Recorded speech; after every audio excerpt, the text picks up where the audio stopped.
The pre-dawn darkness of Chicago wrapped around Elena Martinez like a cold blanket as she stepped off the bus at Oak Street. February wind cut through her second-hand coat, making her pull it tighter around her thin frame. At 34, she looked older, the kind of aging that poverty etches into a person's face through sleepless nights and constant worry. Her phone buzzed. A text from her daughter. "Mom, I need $45 for the field trip by Friday. Everyone's going." Elena's chest tightened. Friday was 3 days away. After rent, utilities, and food, she had maybe $20 until next week's paycheck. She typed back, "I'll figure it out, Mia. Go back to sleep." The Gold Coast neighborhood emerged as she walked, a different world from her cramped apartment in Pilsen. Pristine brownstones stood shoulder to shoulder, their windows dark, but their security lights glowing like artificial moons. This was where people lived who never worried about field trip money, who never counted pennies at the grocery store, who never knew the particular shame of hoping your card wouldn't decline. The Ashford mansion loomed at the end of the block, a limestone masterpiece that took up half the street.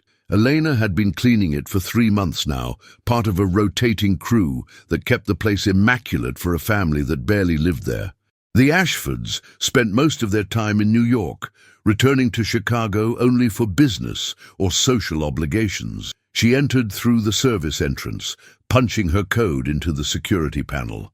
The kitchen alone was bigger than her entire apartment. Marble countertops gleamed under recessed lighting that activated automatically.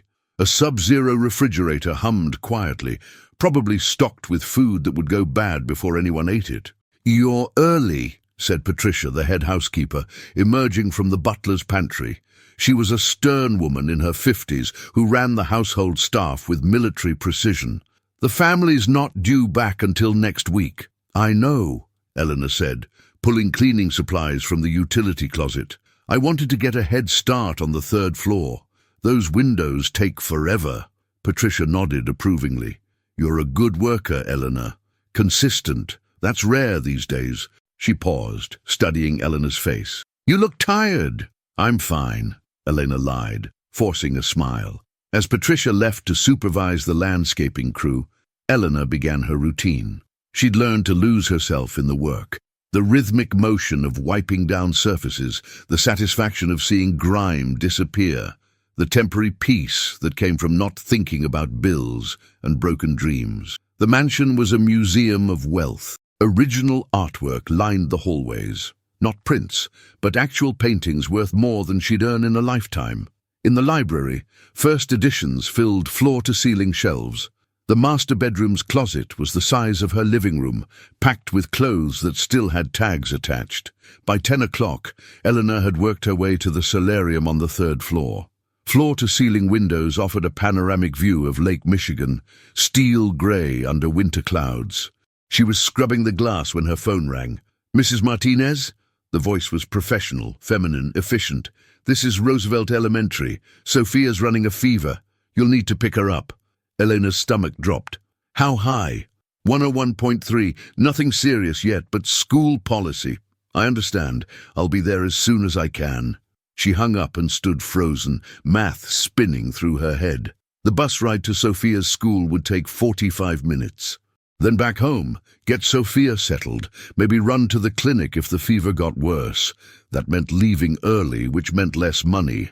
The cleaning service paid by the hour, and every hour counted. Her vision blurred suddenly, and she realized she was crying. Not the quiet, dignified tears of sadness, but the ugly, desperate sobs of someone who was just so tired of everything being so hard. She pressed her forehead against the cool glass, her shoulders shaking. "Excuse me, why are you crying here?" Elena spun around, her heart hammering. A young man stood in the doorway, maybe 25 or 26, wearing expensive casual clothes, designer jeans, a cashmere sweater, leather sneakers that probably cost more than her monthly rent. He had the Ashford features, strong jaw, intense dark eyes, the kind of natural confidence that came from never doubting your place in the world. "I'm sorry," Elena gasped, frantically wiping her face. I didn't know anyone was home. I'm sorry, Mr. Ashford, this won't happen again. Wait, he said, holding up a hand. His expression wasn't angry. It was something else. Concerned? Curious? You're crying. What's wrong? Eleanor wanted to disappear into the floor. Of all the humiliations poverty had forced her to endure, this felt particularly acute. Breaking down in front of someone who represented everything she could never have, never be. It's nothing, she managed. Personal issue. I apologize for the unprofessional behavior. He stepped closer and she noticed details. Tired eyes despite his youth, tension in his shoulders, a certain weariness that seemed out of place. I'm Marcus, he said, and you don't have to apologize for being human. What happened? Something in his tone, genuine, without condescension, made her defenses crack. My daughter's sick at school, she heard herself say. I need to pick her up, but I can't afford to leave early, and I'm tired. I'm sorry, this isn't your problem. Marcus studied her for a long moment, and Elena couldn't read his expression. No, he said finally. Maybe it is. Marcus Ashford hadn't expected to find anyone in the house, let alone a crying woman in his mother's solarium. He'd flown in from New York at 4 a.m., exhausted from another pointless board meeting where his father had systematically dismissed every idea he'd proposed. The Chicago house was supposed to be empty, a place to think without the constant pressure of the Ashford name pressing down on him. But here was this woman, Elena, according to her name tag, looking at him with a mixture of fear and embarrassment that made him deeply uncomfortable. Not because of her tears, but because he recognized that look. It was the same expression he saw on the faces of employees his father berated, vendors his mother treated like servants, anyone who existed in the orbit of Ashford wealth without sharing in it. Your daughter, he said. How old is she? Elena blinked, clearly confused by the question. 12. Why? And she's at school now? With a fever? Yes, but I really need to go. I'll drive you, Marcus said. The words surprised him almost as much as they clearly surprised her. He hadn't planned to say them, but looking at this woman, this stranger who cleaned his family's house and couldn't afford to leave work early, something in him rebelled against the casual cruelty of a world where such choices existed. What? No, Mr. Ashford, I couldn't possibly— Marcus, he interrupted. And yes, you could.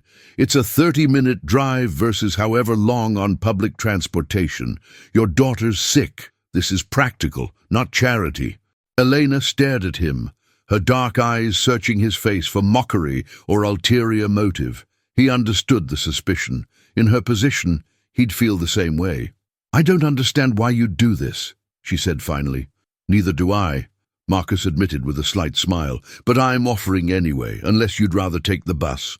5 minutes later, they were in his Tesla, pulling out of the circular driveway. Elena sat rigidly in the passenger seat, her hands clasped tightly in her lap, clearly uncomfortable with the leather interior and touchscreen dashboard that probably cost more than she made in 6 months. Roosevelt Elementary, she said quietly, entering the address into his GPS when he asked. They drove in silence for several blocks. Marcus found himself acutely aware of the disparity between them. His $800 sweater versus her faded jacket, his immediate access to anything money could buy versus her tears over a $45 field trip. When had he last worried about money? Never. He'd been born into it, raised in it, suffocated by it.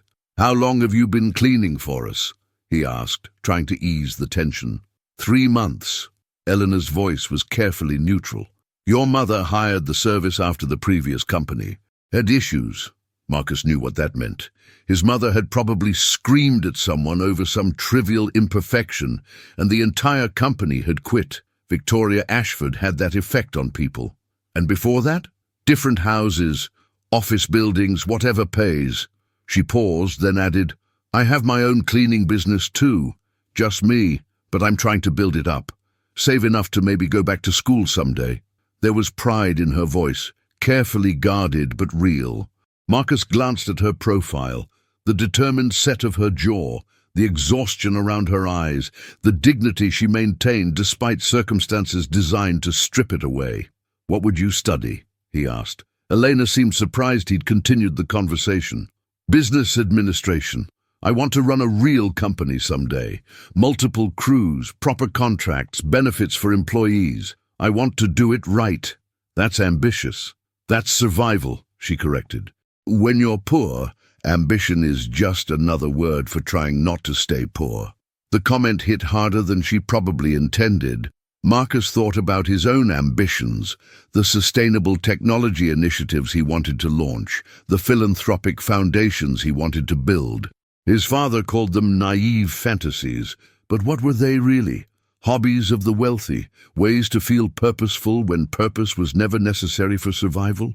They reached Roosevelt Elementary, a tired-looking building in Pilsen with chain-link fencing and cracked asphalt. Children's artwork decorated the windows, bright, hopeful splashes of color against institutional beige. "Thank you," Elena said, already reaching for the door handle.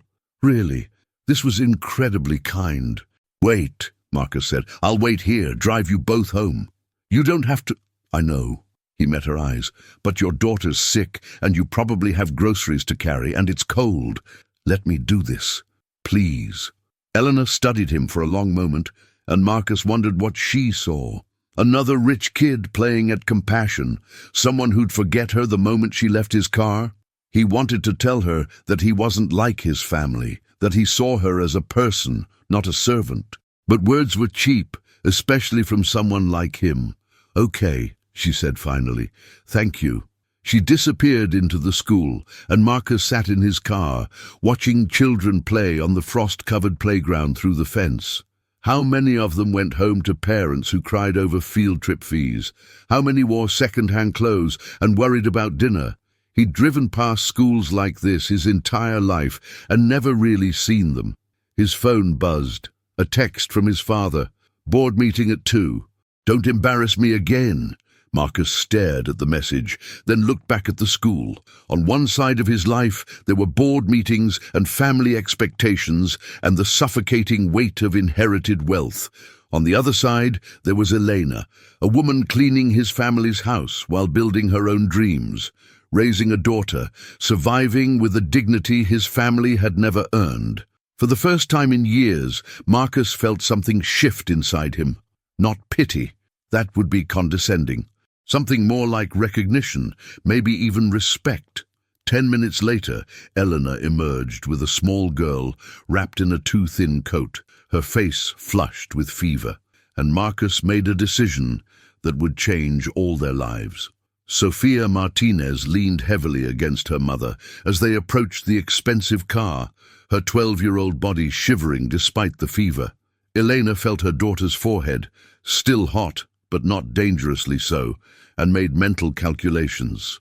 Tylenol from the dollar store, soup if they had enough, maybe skip her own lunch tomorrow to make the food stretch. "This is Mr. Ashford," Elena said quietly, as Marcus opened the back door. "He was kind enough to drive us." Sophia's fever-bright eyes widened as she took in the car's interior. "Whoa," she whispered. "Mom, this is like a spaceship." Despite everything, Elena smiled. "Get in, Mija. Don't touch anything." "She can touch whatever she wants," Marcus said, closing the door gently once Sophia was settled. He'd already turned on the seat warmers without being asked, and Elena noticed him adjusting the temperature higher. He drove carefully through Pilsen streets, past murals celebrating Mexican heritage, past corner stores with hand-painted signs, past the taqueria where Elena sometimes splurged on Friday nights when there was extra money. This was her neighborhood, vibrant and struggling, full of families like hers who worked themselves to exhaustion and still came up short.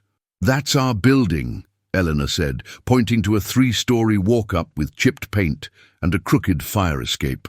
Marcus parked, and before Eleanor could protest, he was out of the car, opening doors, offering his arm to Sophia like she was fragile china. The gesture was so natural, so genuinely kind, that Eleanor felt her throat tighten again. "I can manage from here," she said. "You've done more than enough." "3rd floor?" Marcus asked, ignoring her dismissal and looking up at the building. "Yes, but..." No elevator, I'm guessing. Elena flushed. No. Then I'm helping. They climbed the narrow stairs, Marcus supporting Sophia on one side, while Elena took the other. The stairwell smelled like cooking and old carpet, sounds of life filtering through thin doors, televisions in Spanish, a baby crying, someone playing banda music. Elena was acutely aware of every detail that screamed poverty. The flickering fluorescent lights, the graffiti someone had tried to paint over, the missing tiles on the second-floor landing. Her apartment was clean but cramped.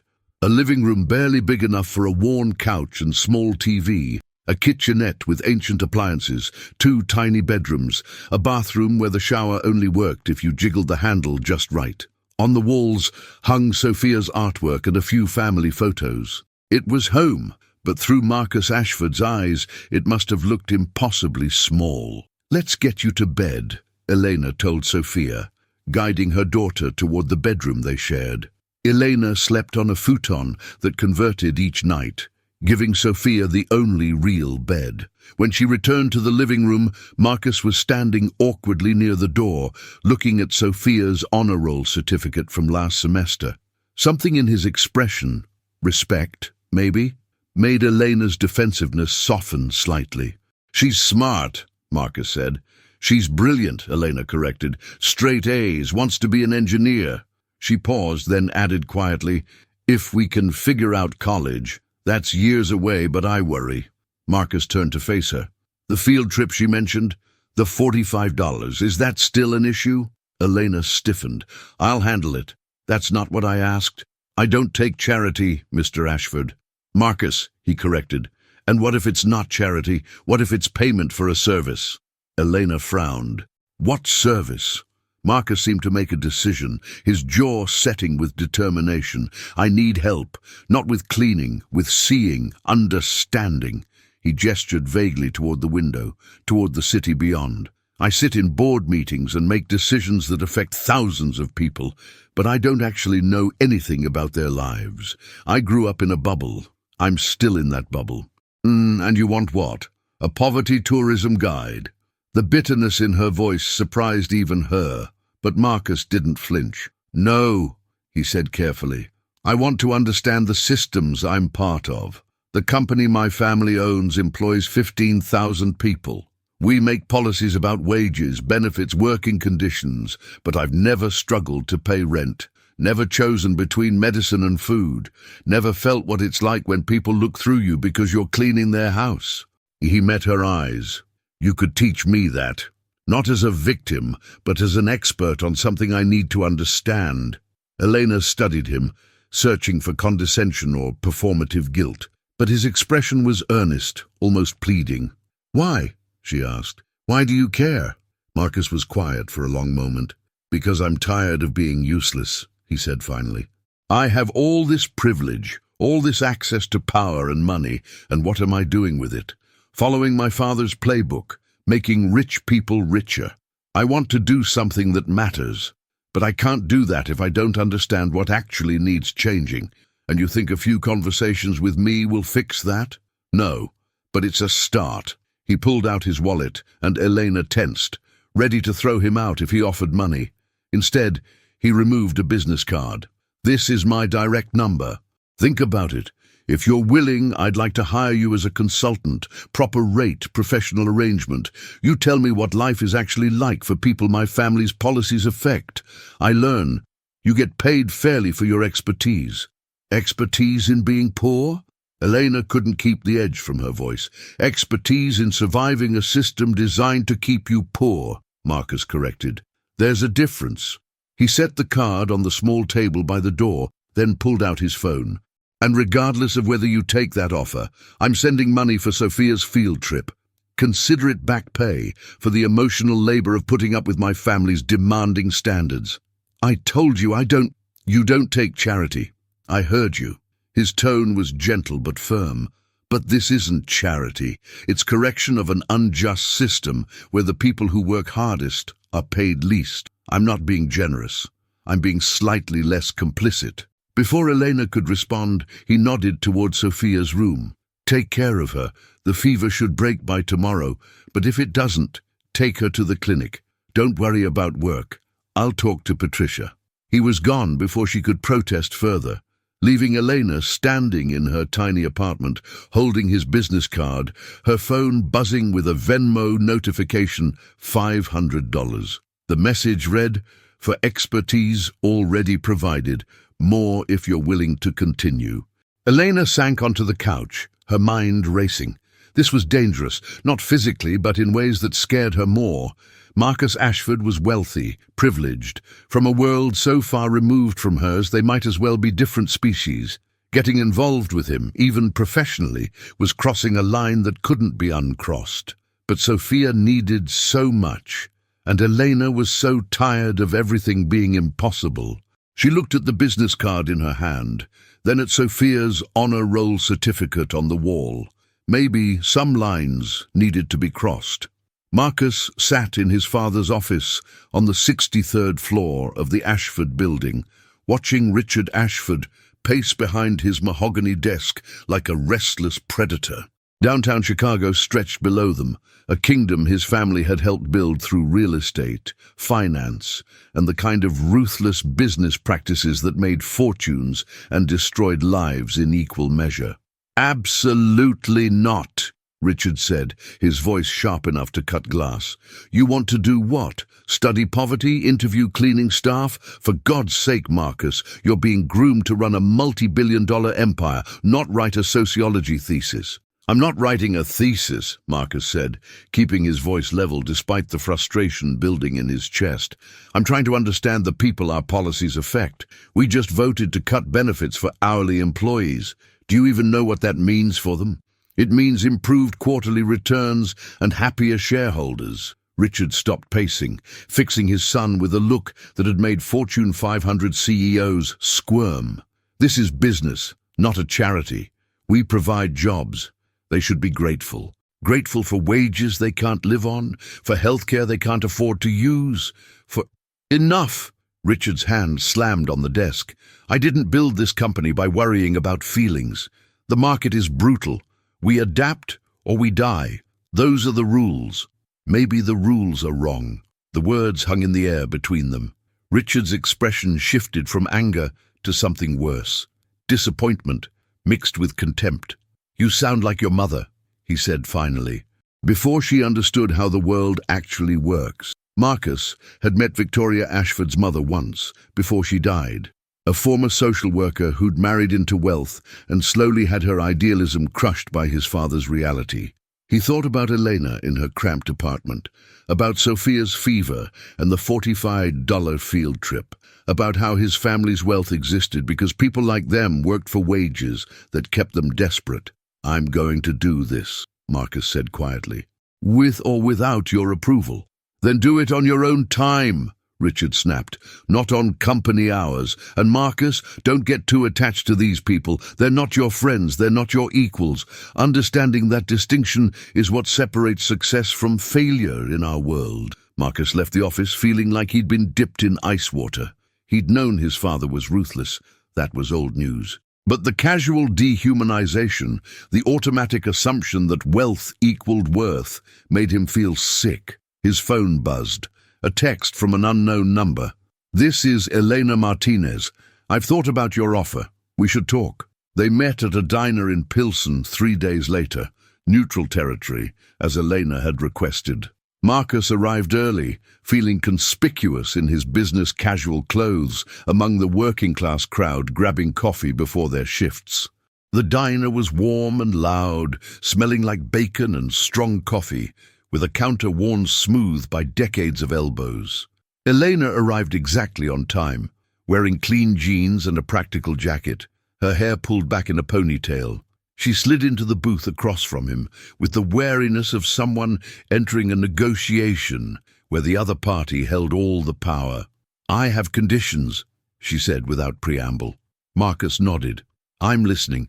First, this is a professional arrangement. You pay me fairly for my time, $50 an hour, same rate as skilled consultants.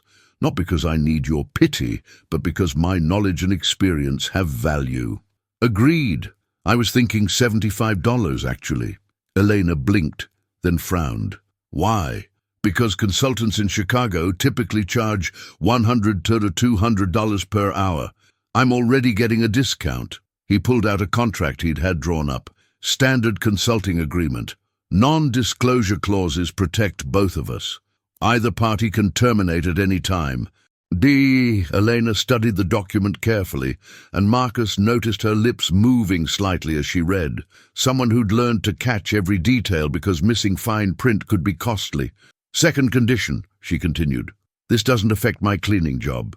I need that income, and I won't risk it for this experiment. Already handled. I spoke with Patricia. Your position is secure regardless of our arrangement. How do I know that? Marcus met her eyes. You don't.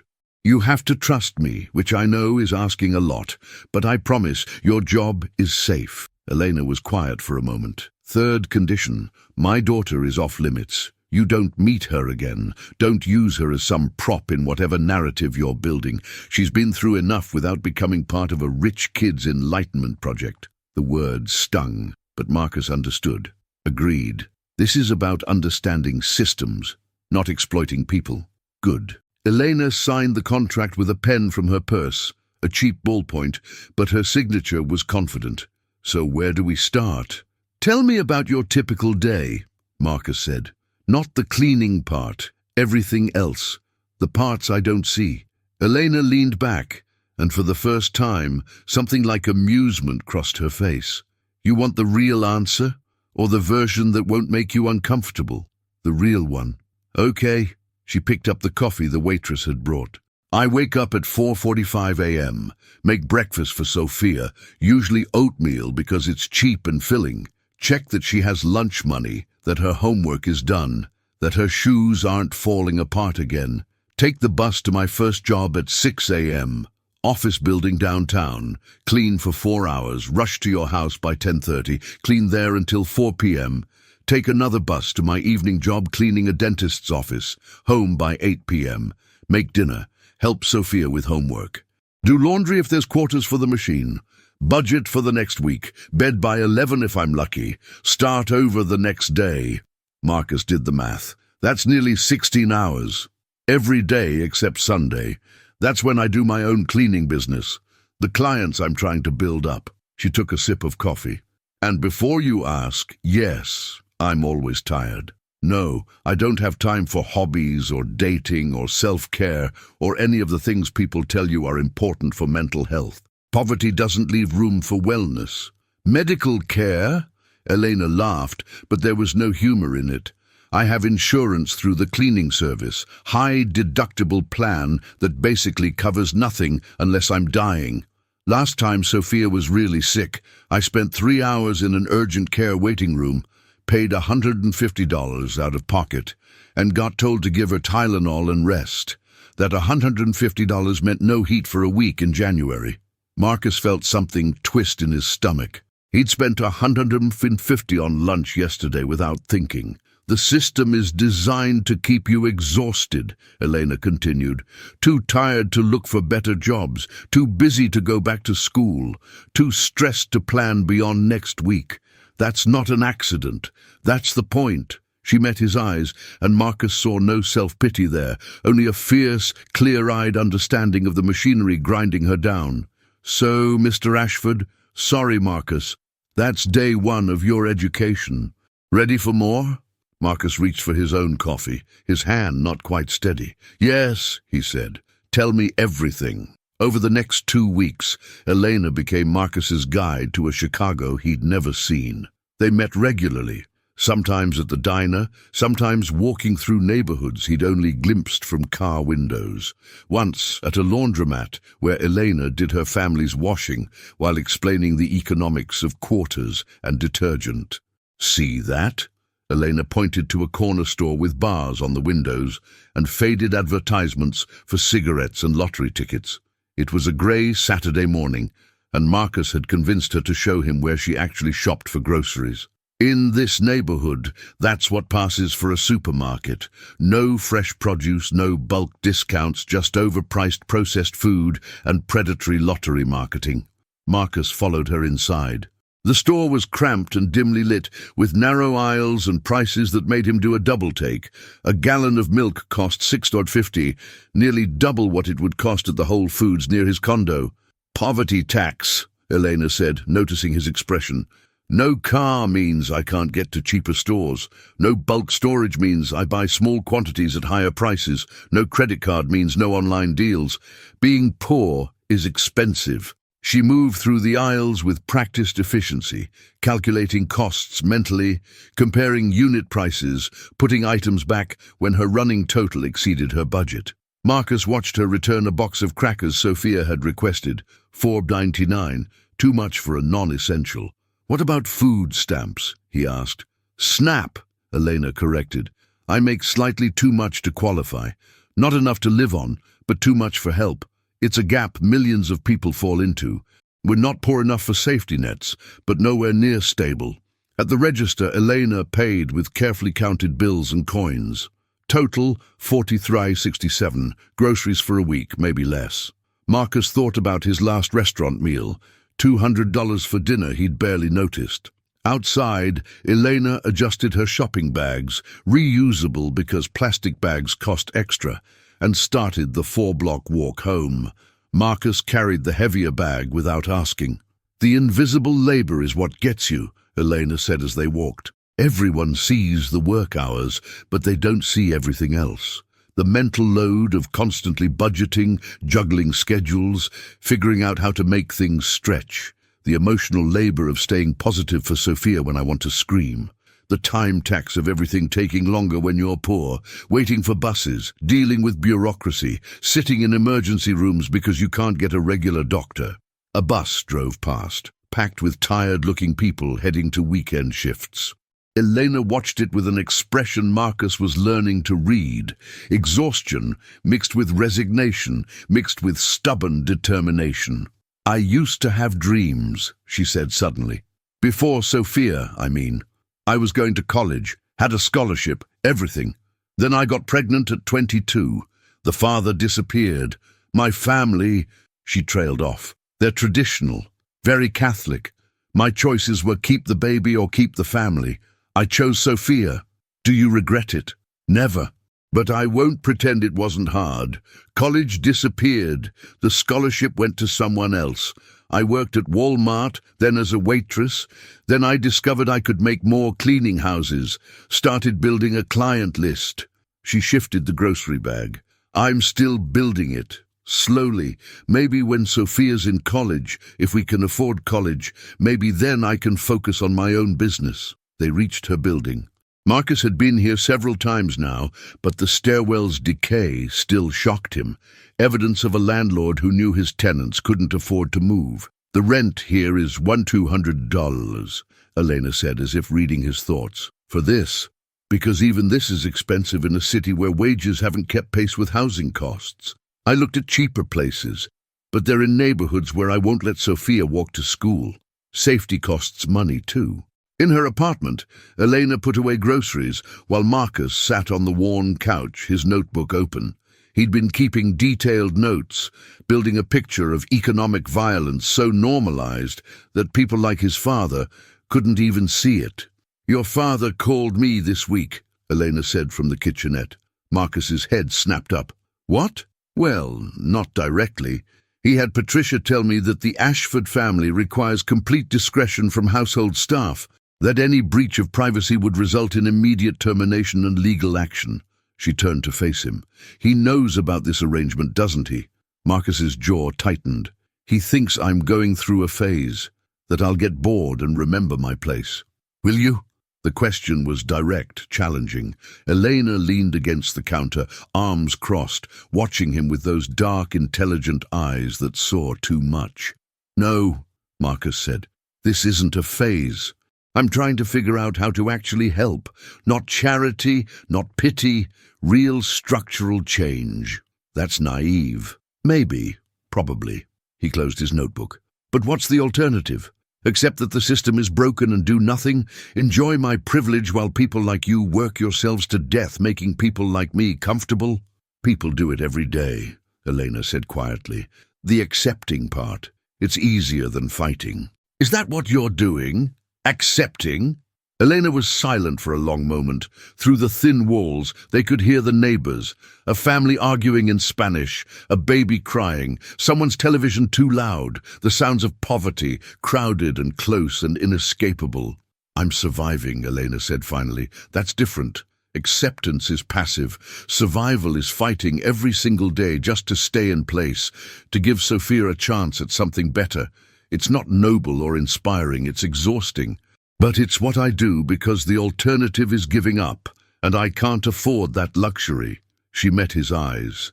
You want to help? Really help? Then don't just learn about poverty. Learn about power. Learn who benefits from keeping people like me desperate. Learn how policies your family supports keep this system running, because understanding my life is step one.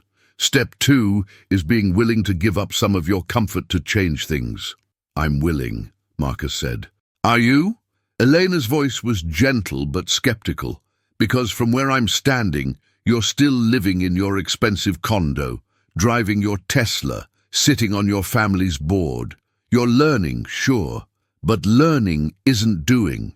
At some point, you have to choose which side you're on. The words hung in the air between them, a challenge and a truth Marcus wasn't sure he was ready to face. But he knew Elena was right.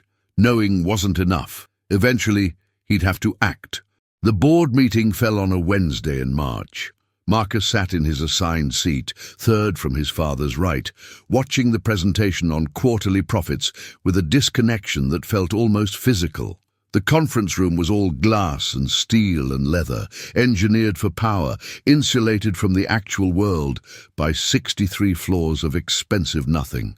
Labor costs are down 3.7%, the CFO was saying, clicking through slides with satisfaction. The benefits restructuring has exceeded projections. We're looking at an additional $4.2 million to the bottom line this quarter. Around the table, board members nodded approvingly. These were the architects of Marcus's world. Old money, new money, inherited power, and earned cruelty, all wearing expensive suits and practiced smiles. Marcus raised his hand. Can we talk about what labor costs down actually means? The CFO blinked. I'm sorry? The benefits restructuring. What does that translate to for the actual employees? Richard Ashford's jaw tightened, a warning Marcus ignored.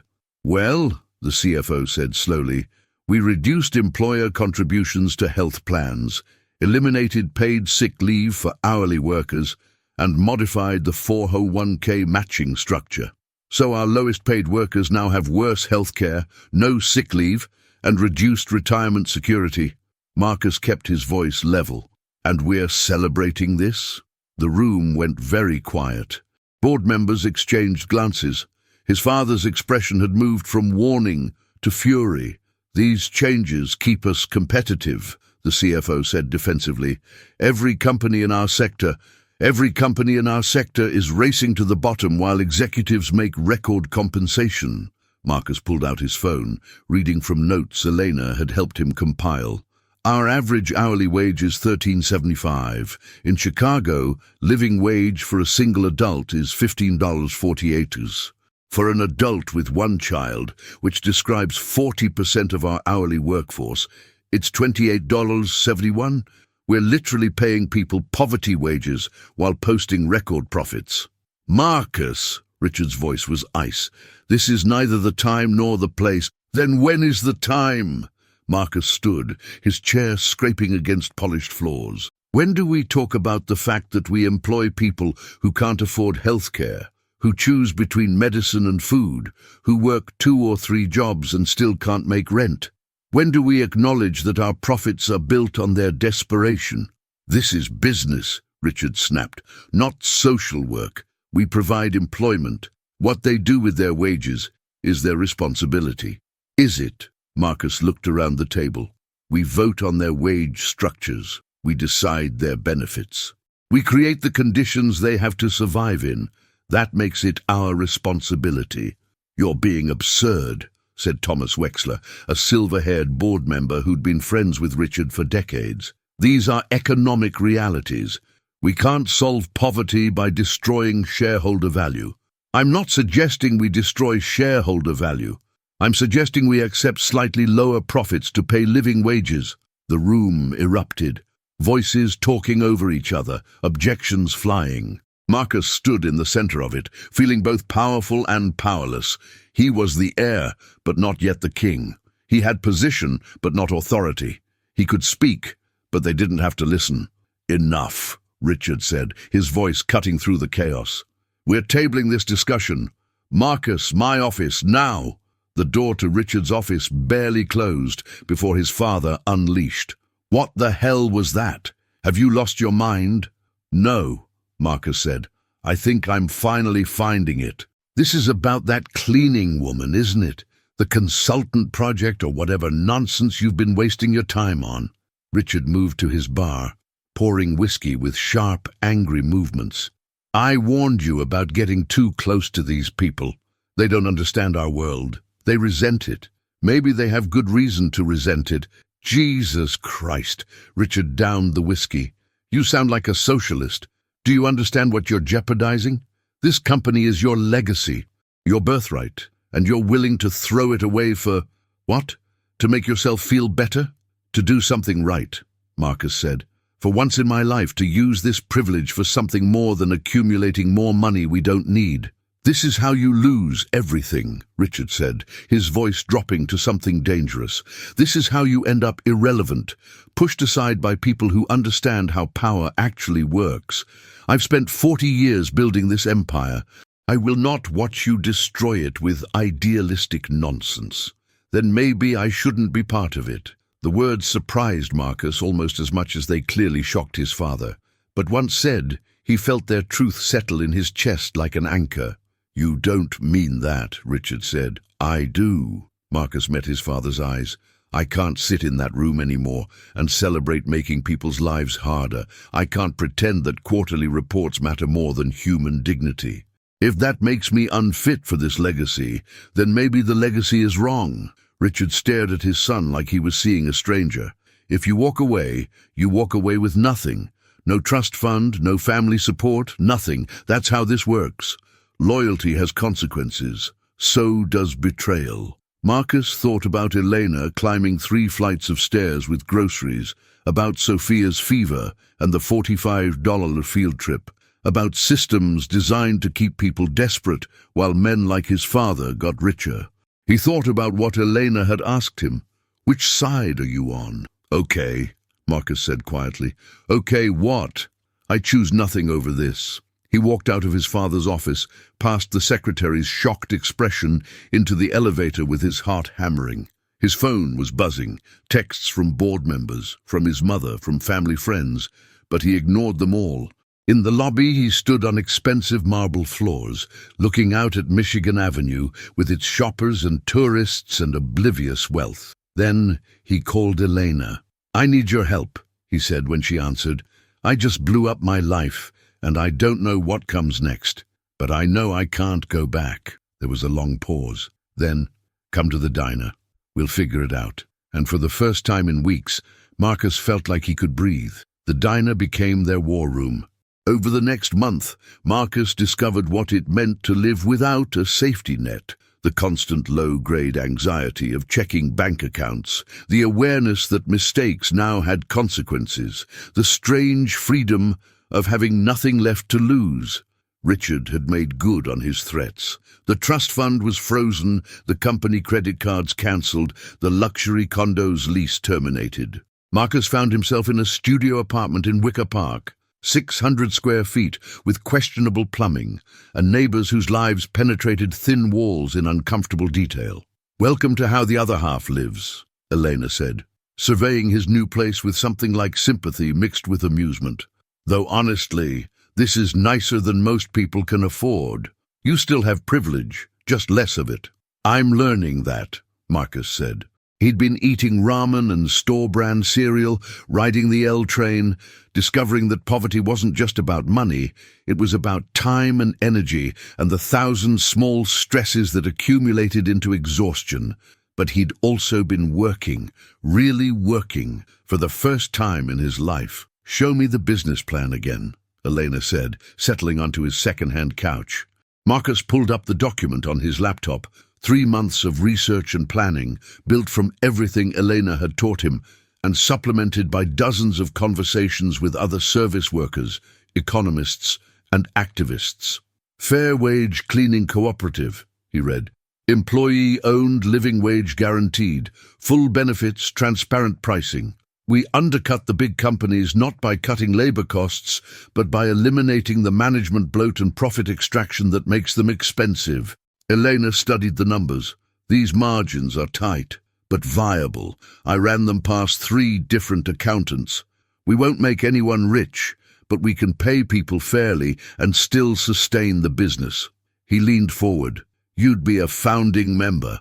Equal ownership stake with the other workers, and you'd manage operations. You know the industry better than anyone. Why are you doing this? Elena asked. Really, you could get another job, rebuild, go back to your family eventually. Why throw yourself into cleaning toilets and fighting with your father? Marcus thought about how to answer. The truth was complicated. Part guilt, part rebellion, part genuine desire for redemption. But underneath it all was something simpler. Because I was miserable, he said finally. I had everything and felt nothing. Now I have almost nothing, and for the first time I feel like I'm doing something that matters. He met her eyes. And because you were right, I had to choose a side. I chose this one. Elena was quiet for a long moment. This is real? Not some experiment you'll abandon when it gets hard? It's already hard, Marcus said. My family won't speak to me. My old friends think I've lost my mind. I'm living on savings that won't last forever, betting everything on a business model that's never been tested in this market. He smiled slightly. If this was an experiment, I'd say it's going poorly, but I'm still here. Okay, Elena said. I'm in. But I have conditions. You always do. I speak for the workers. We vote on major decisions. This isn't you playing savior to grateful employees. This is an actual cooperative, which means shared power, not benevolent dictatorship. Agreed. And when things get hard, when we disagree, when money's tight, when your old life looks tempting, you don't get to quit. These workers will be counting on stable income. You don't get to treat their livelihoods as disposable. The seriousness in her voice reminded Marcus how much was at stake. For him, this was a choice. For Elena and the others they'd recruit, it was survival. I won't quit, he promised. This is my life now, for better or worse. They launched Fair Wage Cleaning in April, with 5 employees. Elena, 3 women from her network of independent cleaners, and Marcus himself. They cleaned houses, office buildings and small businesses, charging 15% more than the major companies, but delivering better service and explaining their model to clients willing to pay for ethical labor. The first month, they barely broke even. The second month, they started getting referrals, people who cared about where their money went, who wanted to support fair wages, who were tired of the race to the bottom economics that had gutted the middle class. Marcus learned to clean properly, not the superficial wiping he'd thought constituted housework, but the detailed physical labor that left him exhausted and sore. He learned the chemistry of removing stains, the ergonomics of vacuuming efficiently, the customer service of dealing with demanding clients who thought paying money entitled them to rudeness. You're getting better, Eleanor told him one afternoon, as they finished a townhouse in Lincoln Park. You only missed 2 spots today. Progress, Marcus said, collapsing onto the client's front steps. His hands were raw despite gloves, his back ached, and he smelled like bleach and sweat. God, I had no idea this was so physical. Now imagine doing it for 16 hours a day, every day for years, Elena said. That was my life. That's still the reality for millions of people. Marcus looked at her, this woman who'd survived what would have broken him, who'd raised a brilliant daughter while working herself to the bone, who'd taught him more about strength and dignity than his father ever could. Thank you, he said. For what? For giving me a chance, for believing this could work, for not writing me off as another privileged kid playing at poverty. Elena smiled. Oh, you're definitely a privileged kid playing at poverty. But you're also actually trying to make things better. That counts for something. As they loaded equipment into their used van, purchased with the last of Marcus's savings, his phone rang. Unknown number. He almost didn't answer, but something made him pick up. "Marcus?" His mother's voice, uncertain. "Your father had a heart attack. He's at Northwestern. He's asking for you." Northwestern Memorial Hospital's intensive care unit was everything Marcus's new life wasn't. Sterile, expensive, insulated from the messy realities of ordinary suffering. He walked through the hallways in his work clothes, stained jeans, a t-shirt that smelled like cleaning solution, past well-dressed visitors who gave him second glances. Richard Ashford looked smaller in the hospital bed, connected to machines that beeped and whirred like mechanical confessions. His color was poor, his breathing labored, but his eyes were sharp when Marcus entered the private room. "You came," Richard said, his voice weaker than Marcus had ever heard it. "Mom called." Marcus stayed near the door, unsure of the protocol for visiting the father who disowned you. "How bad is it?" "They say I'll live. Need surgery, lifestyle changes, stress reduction." Richard's laugh was bitter. "As if stress reduction is possible when your son is destroying himself for some misguided crusade." "I'm not destroying myself. I'm building something." "A cleaning business?" Victoria Ashford spoke from the corner where she'd been sitting silently. She looked exhausted, makeup unable to hide the worry that had carved new lines around her eyes. "Darling, this has gone on long enough. Your father nearly died. Come home. We can find you a position that satisfies your social conscience. Something in philanthropy, perhaps." "That's not what this is about," Marcus said. "Then what?" Richard tried to sit up, but pain stopped him. The vulnerability on his face was shocking. This man who'd built empires and crushed competitors, now struggling with the simple act of breathing. "What are you trying to prove, Marcus? That you're better than me? That you're more moral?"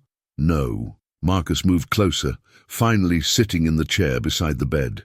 "I'm trying to figure out how to live with myself, how to use what I have, what you gave me, to actually help people instead of exploiting them." "I never exploited anyone," Richard said. "I provided jobs. I built a company that employs thousands. You pay poverty wages while sitting on billions. You vote against health care and sick leave while having access to the best medical care money can buy. You—" Marcus stopped, seeing his father flinch. The fight went out of him suddenly. "I'm not here to argue. You almost died. I didn't want that, despite everything." Richard was quiet for a long moment. "Tell me about this business, really." So Marcus did. He explained the cooperative model, the living wages, the profit-sharing structure. He talked about Elena and the other workers, about clients who cared about ethical consumption, about the possibility of scaling the model to prove that fair wages and sustainable business weren't mutually exclusive. "You'll fail," Richard said when he finished, but there was less certainty in his voice. "The market won't support it. Bigger companies will undercut you. It's admirable, maybe, but naive." "Maybe," Marcus said. "But I'd rather fail doing something meaningful than succeed at something hollow." Victoria moved to her husband's bedside, taking his hand. "Richard, maybe Marcus has a point about some things." She looked at her son. "I've been thinking about what you said, that board meeting. I wasn't there, but I heard the recordings. You weren't entirely wrong." "Victoria," Richard started, "let me finish." Her voice was steel wrapped in silk. "We've built something powerful, yes, but perhaps we've lost sight of the human cost. Perhaps Marcus is right that we can do better, be better, without destroying everything we've built." Marcus stared at his mother. In 30 years he'd rarely heard her contradict his father. "I'm not coming back," he said gently. "Not to the company, not to that life, but maybe we don't have to be enemies. Maybe there's a middle ground where I build my thing and you keep yours, and we respect each other's choices." Richard looked between his wife and son, and something in his expression cracked. "I don't know how to do that," he admitted. "I don't know how to be your father without being your boss, your mentor, your controller." "Maybe we both have to learn," Marcus said. A doctor entered then, politely kicking Marcus out for tests and procedures. In the waiting room, Victoria sat beside him, and for the first time in years, They talked, really talked, about fear and control and the different ways people tried to make meaning from money. "This cleaning woman," Victoria said eventually. "Elena, she's important to you." Marcus tensed. "She's my business partner, my friend." "She's more than that." Victoria's smile was knowing. "I've seen the way you talk about her. Your father thinks you're rebelling, but I think you're growing up, finally seeing past the bubble we raised you in." "I hurt people," Marcus said quietly. "The old me. I participated in systems that destroyed lives, and I did it without thinking because it was comfortable and profitable. Elena showed me that. She didn't let me hide behind good intentions." "Do you love her?" The question caught Marcus off guard.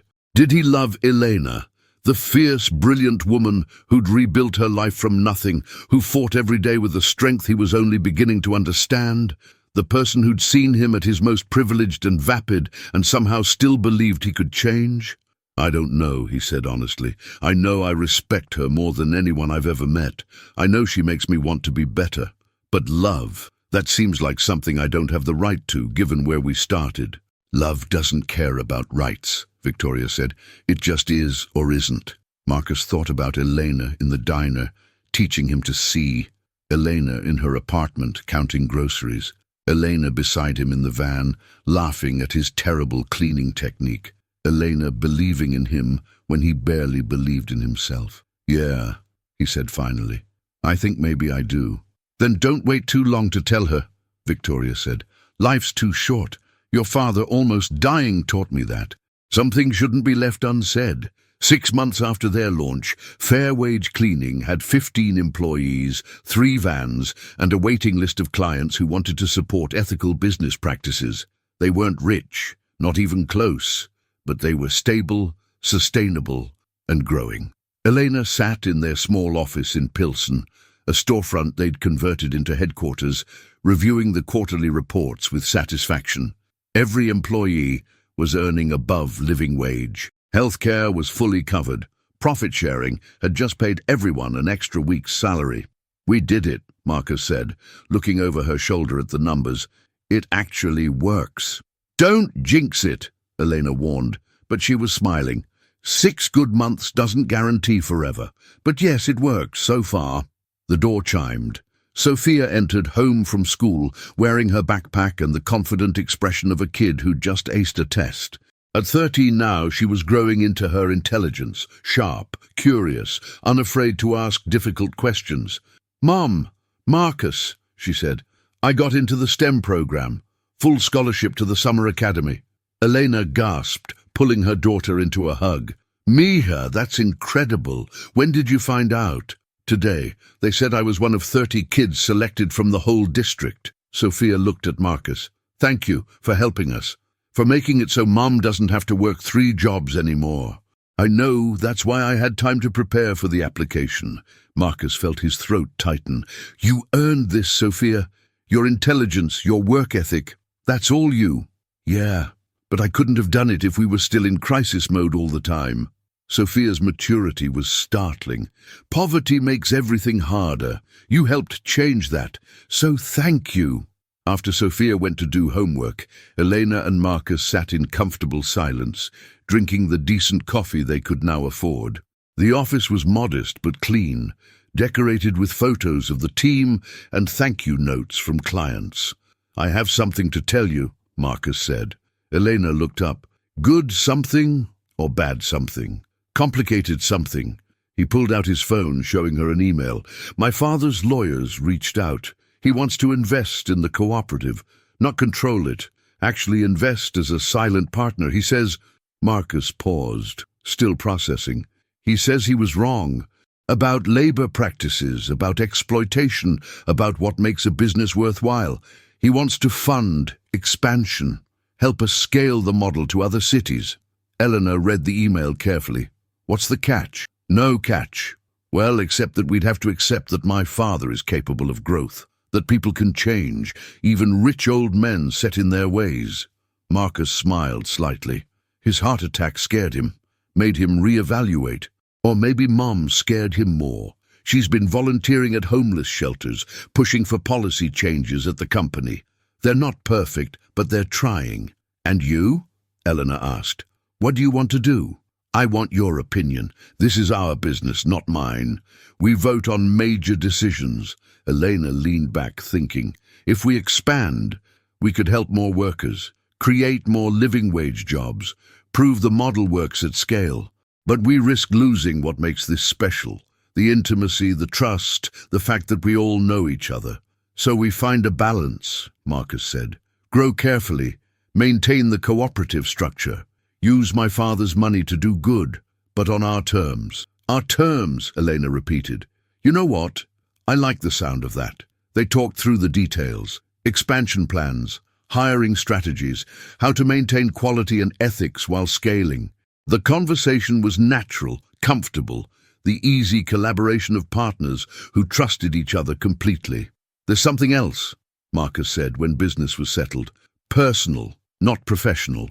Eleanor looked at him, and Marcus saw her defenses go up slightly. The wariness of someone who'd learned that vulnerability could be weaponized. Over the past year, he continued, you've changed my life completely.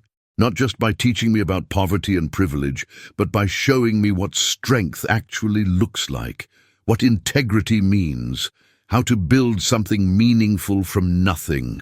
Marcus, let me finish. He took a breath. I know we started this as business partners. I know the power imbalance was real, even if we've worked to equalize it. I know I have no right to ask for more than the friendship and respect we've built, but I need to tell you that I'm in love with you. Have been for months. And I understand if you don't feel the same way, if this is crossing a line, if I'm being inappropriate. Elena kissed him. It was sudden, fierce, and entirely unexpected. When they broke apart, she was smiling. You talk too much, she said. Always have. So, you feel the same way? Marcus, I've been waiting for you to figure this out for months. I thought you were brilliant at business but oblivious about everything else. In my defense, I've been relearning everything about how the world works. Romantic signals got lost in the chaos. Elena laughed, the full, genuine sound that Marcus loved. Fair point. So, what now? Now? Marcus took her hand. Now we keep building. The business, yes, but also this. Us. Whatever this becomes. No rush, no pressure. Just forward. I like forward, Elena said. Through the office window, they could see Pilsen in the late afternoon light, the neighborhood Elena had called home through struggle and survival, now transformed into the foundation of something new. Kids played in the street. Murals celebrated heritage and hope.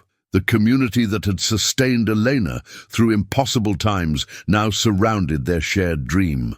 Sophia appeared in the doorway, saw them holding hands, and rolled her eyes with teenage exasperation. Finally? You two have been obvious for months. It was getting painful. Go do your homework, Elena said, but she was smiling. Already done. I'm going to Maria's to celebrate the scholarship. Be back by dinner. Sophia paused at the door. Also, I approve, just so you know. After she left, Marcus pulled Elena close, and they stood together in their office, their business, their dream, their proof that change was possible when people chose to see each other as fully human. We did it, Elena said softly. We actually built something real. We're still building, Marcus corrected. This is just the beginning. Outside, Chicago hummed with life, a city of struggle and hope, poverty and wealth, division and the possibility of bridge building.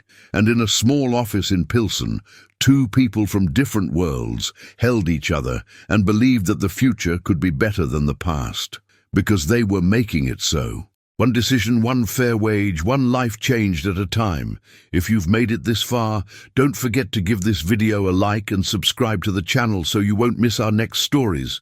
Leave us a comment letting us know where in the world you're watching from. Your support inspires us to keep creating content like this. Thank you for being here with us.